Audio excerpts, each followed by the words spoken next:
Un cadre exceptionnel pour une dégustation qui ne l'est pas moins. Pour départager nos jeans, nous avons pris un peu de hauteur. L'école hôtelière de Glion a ouvert ses portes à nos 5 spécialistes. Justine Mazlar a fait ses gammes dans l'hôtellerie de luxe. Elle s'apprête à ouvrir un établissement à Lausanne. C'est David Gouault qui nous accueille ici à Glion, où il est chef barman et instructeur. Voilà Laura Schurch, vice-championne suisse de cocktail. Elle gère la Salamandre à Port-Alban. La distillatrice Florence Thiéblot produit ses élixirs, dont un gin, dans le Val de Bagne. Philippe Carte a lui bâti sa carrière dans la haute parfumerie. Nos jeans n'auront bientôt plus aucun secret pour son nez. La distillation qui est utilisée pour pouvoir obtenir un gin aromatisé, eh bien, c'est exactement les mêmes techniques que nous utilisons en parfum. En réalité, le gin, finalement, c'est bien ça, c'est un parfum qui se boit. On recense déjà plus de 5000 jeans. Lourde a été la tâche de n'en retenir que 10 pour notre dégustation. Nous nous sommes limités à des jeans fabriqués selon la méthode London Dry, c'est-à-dire des jeans où l'aromatique vient uniquement des plantes ajoutées avant la distillation. On va chercher quelque chose de plutôt sec. On va pas avoir toutes les plantes qui vont cacher un mauvais alcool ou une mauvaise distillation. Donc je vais être vraiment très exigeante sur l'équilibre. J'aimerais sentir la baie de genièvre directement, quelque chose d'assez franc et linéaire en bouche. C'est vraiment la présence, en fait, c'est ça, la structure et la base pour moi d'un dry gin. Et puis ensuite, de nous laisser nous emporter avec la curiosité vers une plus large palette de dégustation et découvrir des aromatiques. Pour ne pas troubler nez et palais, les gins sont dégustés purs, juste allongés d'une touche d'eau pour en faire ressortir les aromatiques. Aspect, senteur et goût sont les 3 critères qui constituent la notation. Place au résultat. Surprise en bas de classement avec le très connu Bombay Saphir, qui récolte un 5 sur 10. Un gin que nos dégustateurs ont trouvé très moyen. Alors ce gin, je pense que c'était le gin qui était vraiment le plus plat en bouche que j'ai eu. Je l'ai trouvé très doux, mais par contre, dégustativement, c'était pas... Ce qu'on fait ce gin, je pense qu'ils n'ont pas pris trop de risques. Ils veulent cibler peut-être une clientèle pas de connaisseurs, vraiment d'amateurs qui débutent dans le gin pour vraiment dire ok, on va faire goûter du gin, voilà. Ce gin... Quoi dire, j'ai trouvé que déjà qu'il y avait une odeur d'alcool au nez qui était vraiment désagréable. Et puis après, c'était un peu creux, assez vide.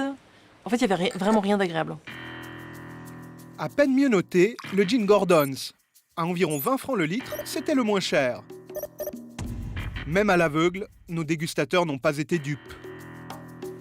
C'était un gin qui avait peu de relief. Il m'a sensiblement rappelé un alcool assez faible en qualité, notamment qu'on aurait facilement envie de prendre quand on ne connaît pas les qualités, on a peut-être un faible pouvoir d'achat aussi. Trop discret. Il y a vraiment un manque de peps, de caractère. Très franchement, j'ai pas de coup de cœur en tout cas pour ce produit-là. Quasiment 5 fois plus cher avec une note de 5,7 sur 10, on trouve le Maté Dry Gin, un gin bernois. En 7e position, le Zurichois Turicum fait lui aussi partie des jeans premium. Il coûte près de 100 francs le litre. Il y a une chose que j'ai trouvée très intéressante, c'est ses facettes animalisées. J'ai trouvé qu'il y avait une odeur un peu de sous-bois et j'ai trouvé très identitaire à ce niveau-là. Pour moi, c'était une belle découverte, moi qui connaissais peu les jeans. 6e et 3 fois moins cher, le très britannique Tanqueray, noté 6 sur 10. Je trouvais qu'au début, il y avait des petites notes de baie écrasée qui étaient assez agréables au nez. Et puis une bouche plutôt douce, rien d'agressif. Mais voilà, c'est-à-dire rien d'agressif et en même temps rien de super...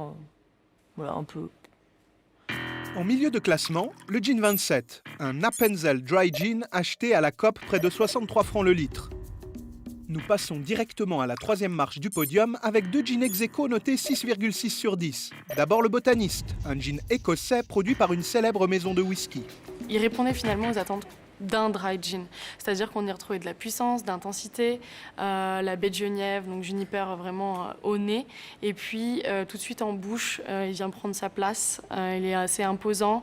Il se développe légèrement sur la floralité et quelques épices. Et puis il a une longueur en bouche intéressante. Oui, on avait envie d'en reboire une gorgée, quoi.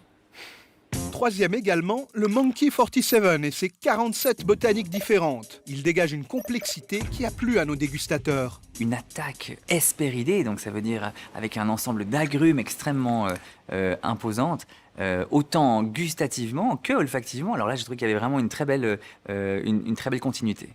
Ce gin, je pense que c'était un que j'ai préféré dans la dégustation. Au niveau du nez, alors là, c'est une explosion de saveurs. Ça part un peu dans tous les sens. Il y a la genièvre, la citronnelle, vraiment les agrumes. Ça venait, c'est crescendo. Et puis sur un final qui était vraiment harmonieux, qui était super, vraiment super. On avait toutes ces saveurs, toutes les botaniques qui revenaient.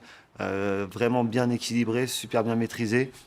À la deuxième place, le Gin Lux imaginé à Genève. Son profil a séduit notre panel avec une note de 6,8. On y retrouvait des notes de floralité. Au nez, je me souviens d'avoir eu un petit peu de noix de muscade.